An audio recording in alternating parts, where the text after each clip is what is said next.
It's about time this channel had a little bit more Xeon. Hey, what is up everyone? Welcome back to another high-grade review, and today I'm taking a look at the AMX-104 R-Jarja. Of course, as usual, this video right here would not be possible without those awesome people over at Hobby Link Japan, so if you want an R-Jarja of your own, then check out the link down there in the description. So this right here is what the high-grade R-Jarja will look like out of the box and snap together. This kit right here, hailing from the most 80s of all Gundam series, Gundam Double Zeta, continues that awesome 80s vibe into this model kit right here. This thing looks insanely awesome. This kit right here packs in all that 80s Xeon flair and then some. Also, it is in red, making it even more awesome. It is worth noting that this kit right here is based on 2014's r-gyagya.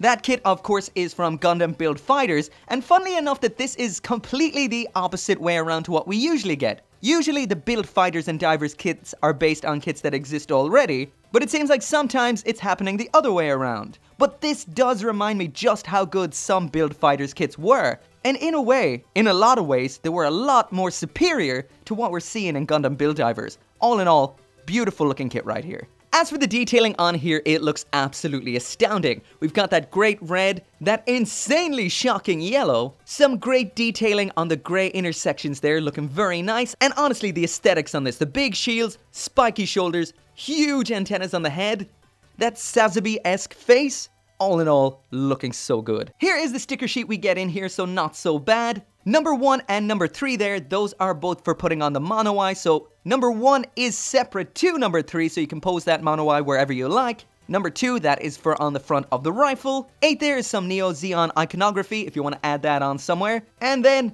4, 5, 6, 7, 9, and 10 are just general color correcting stickers. So now moving on to the accessories, there is the R-Jarja with everything that it comes with, and if you consider the big shields on its shoulders, it's got that standard mobile suit loadout of sword, board, and beam rifle. The beam rifle in here is actually quite nice. It's nice to see those pipes up there are color separated. The sight itself is just a standard foil seal like we saw earlier on.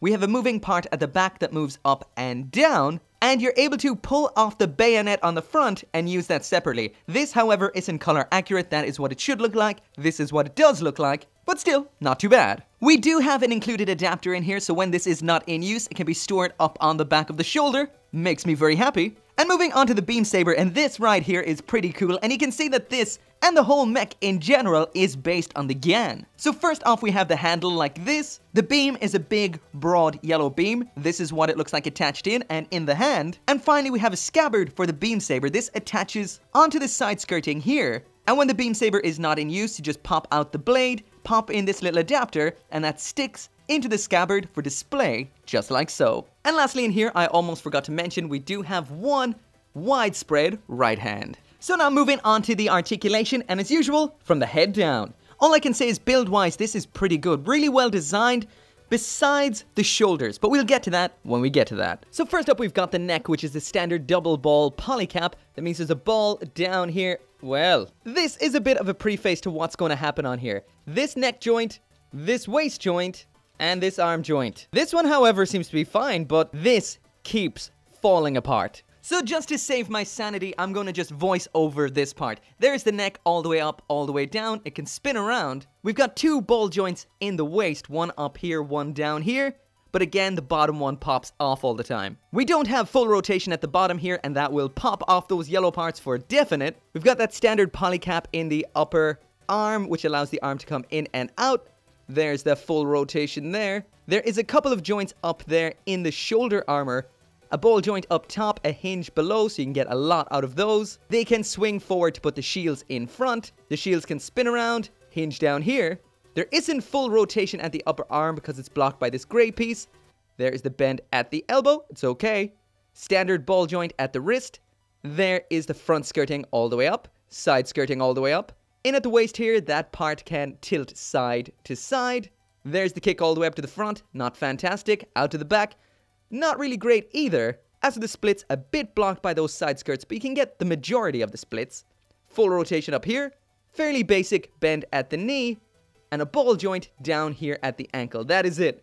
So my question to you guys that have this kit, does it always fall apart like this on you? Is it something to do with the big bulky limbs and those weak polycaps? Or is Bandai's polycaps getting progressively worse at times?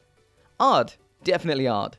So that is it for the review, and the R-Jarja, as awesome as it looks, is a standard middle-of-the-road high grade getting a silver tier.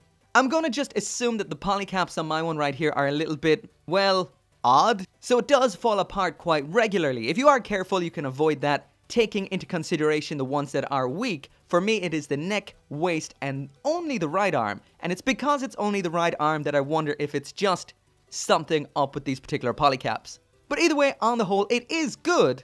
It looks awesome. And it's a pretty damn big high grade. Anyway, if you do want one of your own, there is a link down there in the description. You can get yours at Hobby Link Japan. And as always, I'll see you next time.